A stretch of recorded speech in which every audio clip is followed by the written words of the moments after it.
기도하겠습니다. 고마우신 주님 감사합니다. 저희들에게 귀한 날 허락하여 주시고 비가 오는 가운데에도 안전하게 인도하여 주신 주님, 하나님께서 부르신 거룩한 예배의 자리에 우리의 마음과 힘을 다하여 정성을 다하여 주님께 예배하게 하여 주시옵소서. 이 시간을 통하여 주님의 영광이 우리의 모든 어두움과 우리의 모든 걱정과 근심은 무너지게 하여 주시옵시고, 주님의 나라와 주님의 뜻을 먼저 구할 수 있는 거룩한 예배가 될 수 있도록 성령님 함께하여 주시옵소서. 감사하며 예수 그리스도의 이름으로 기도합니다. 아멘. 오늘 우리가 하나님의 말씀 누가복음 7장 23절입니다. 누가복음 7장 23절 말씀입니다.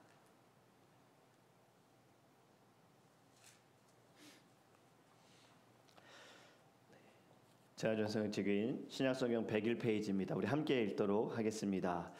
누구든지 나로 말미암아 실족하지 아니하는 자는 복이 있도다 하시니라. 아멘. 오늘의 말씀을 통해서 하나님께서 주시는 은혜로 우리의 모든 염려와 걱정이 다 기도가 되어지고 감사가 되기를 주님을 축복합니다. 여러분, 말씀을 보면요, 세례 요한은 이 헤롯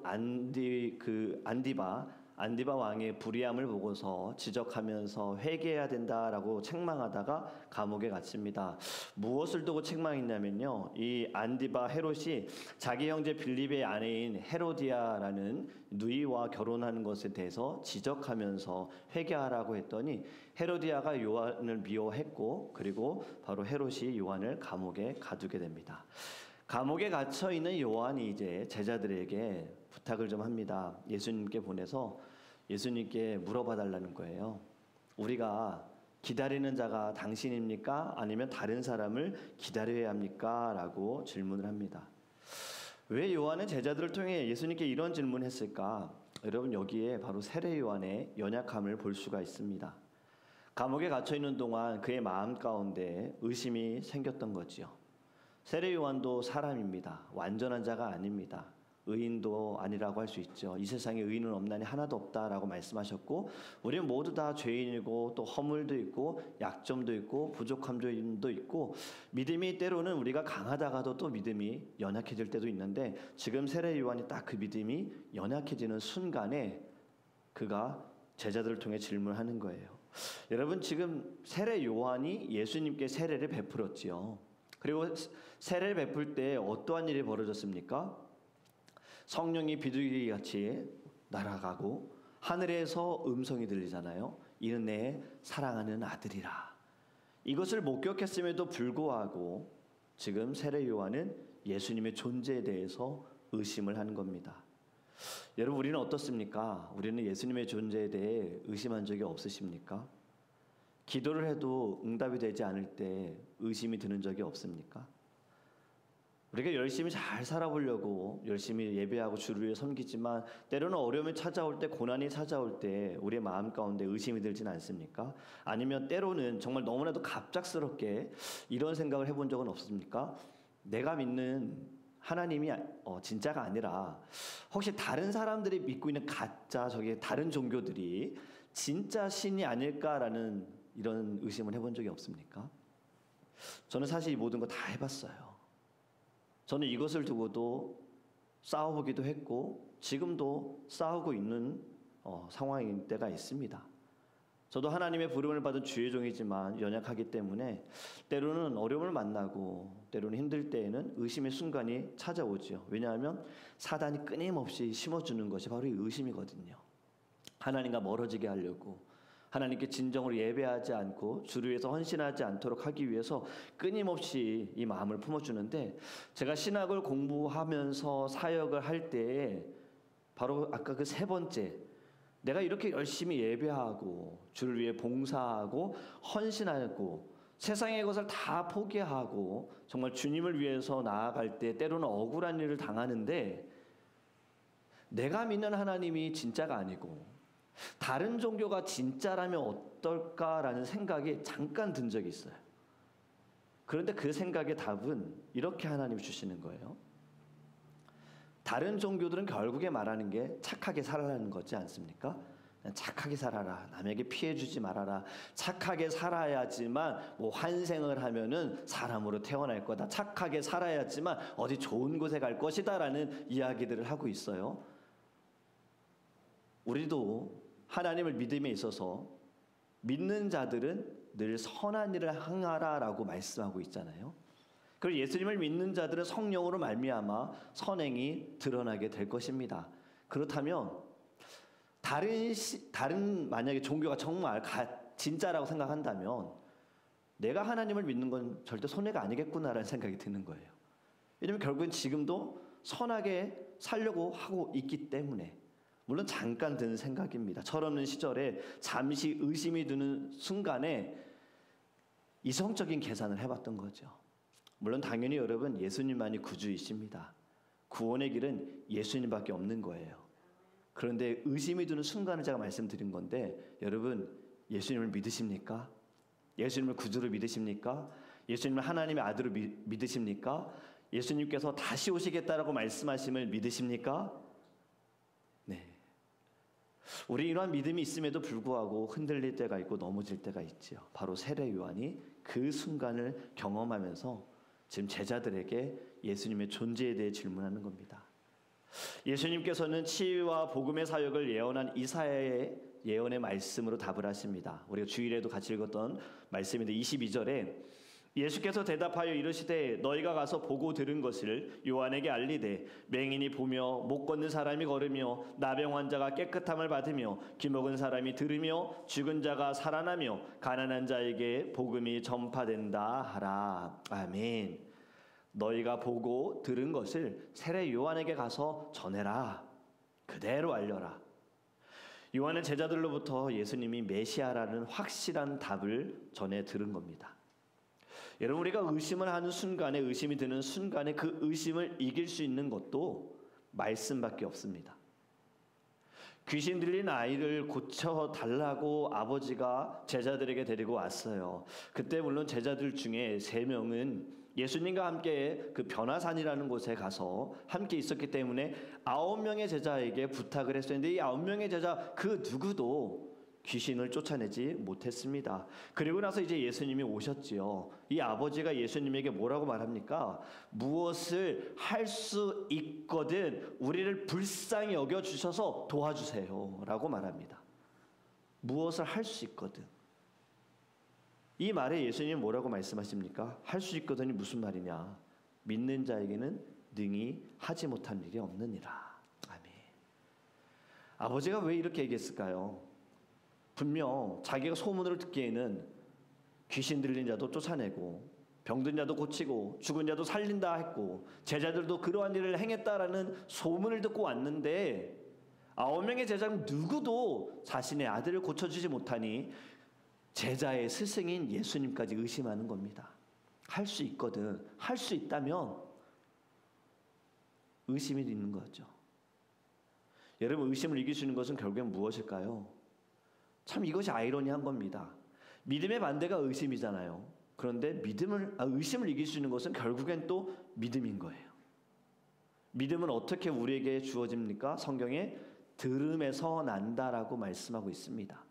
들음에서 난다는 것은 결국엔 하나님의 말씀을 말씀하는 것이고 말씀을 들음을 통하여 우리 안에 믿음으로 말미암아 의심을 이길 수 있다라는 거예요. 여러분 예수님의 제자 중에 의심이 많은 제자가 누구라고 하죠? 우리는 도마라고 말합니다.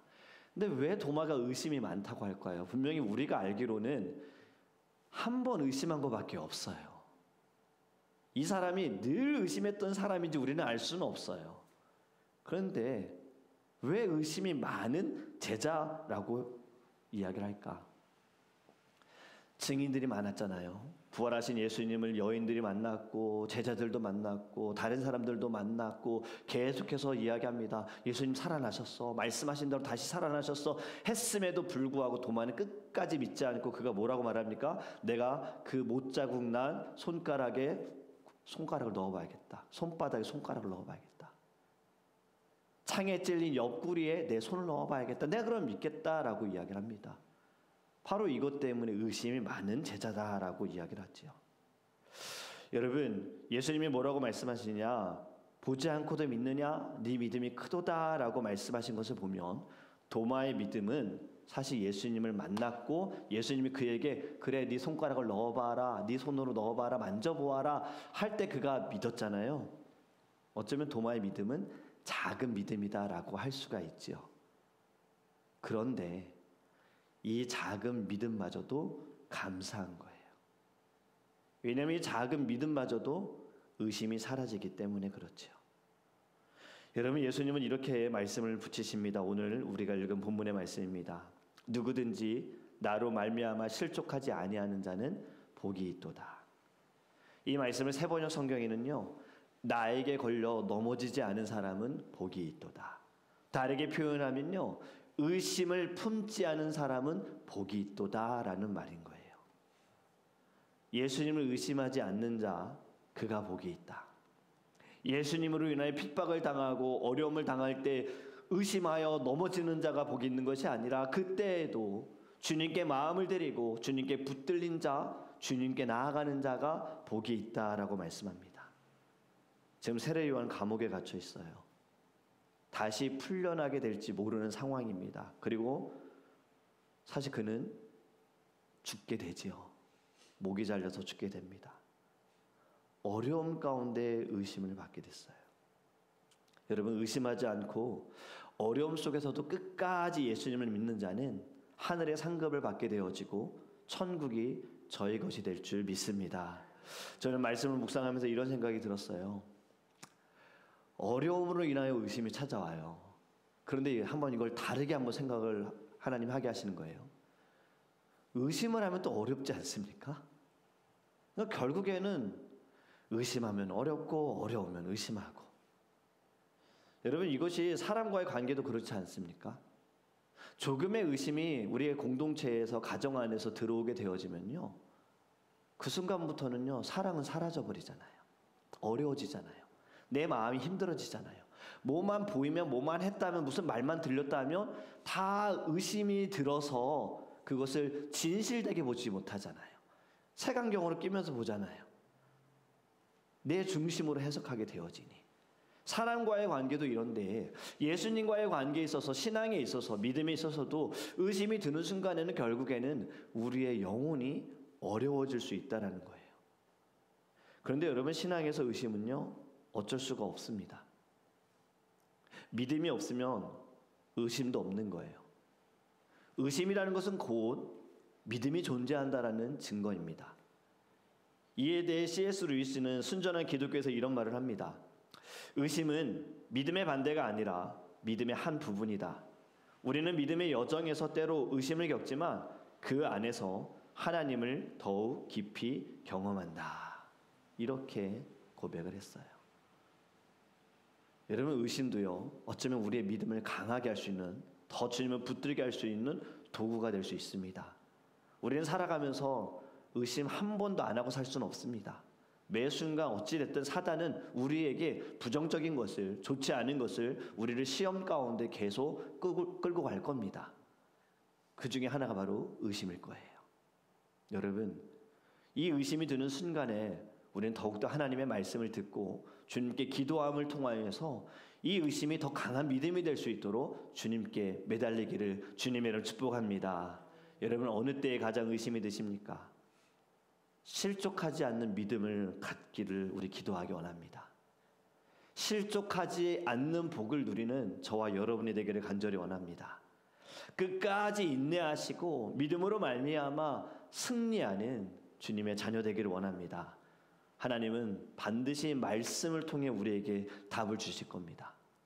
주님의 음성을 통해서 우리 안에 있는 모든 의심의 그늘은 다 걷어주시고 예수 그리스도의 그 밝은 빛으로 우리 가운데 말씀으로 임하게 될 줄 믿습니다.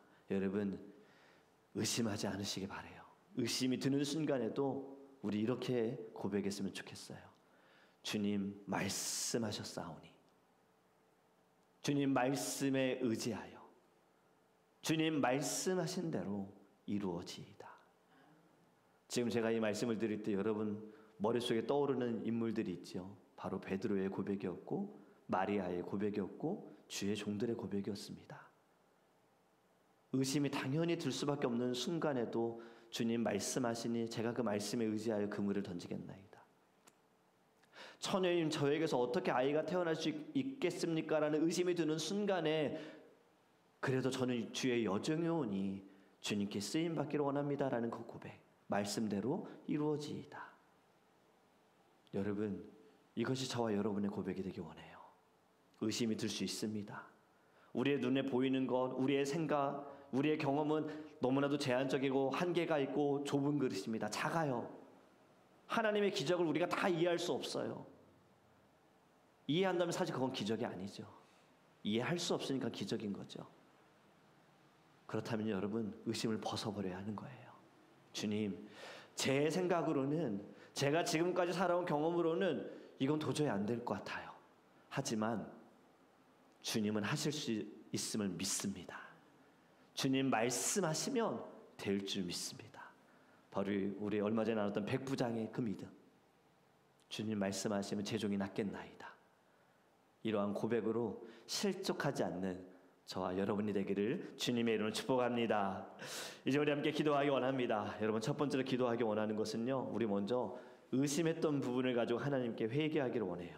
주님, 저희들도 살아가면서 정말 이 믿음이라는 것 자랑할 수 있는 것 아닌데, 우리가 자랑할 분은 예수밖에 없는 것인데, 하나님, 저희들도 열심으로 예배하고 열심으로 섬기고 봉사하지만 때로는 이 세례 요한처럼 하나님의 존재에 대해서 의심한 적이 있습니다. 주님의 존재에 대해서 내가 이렇게 기도하는데 왜 응답이 되지 않을까?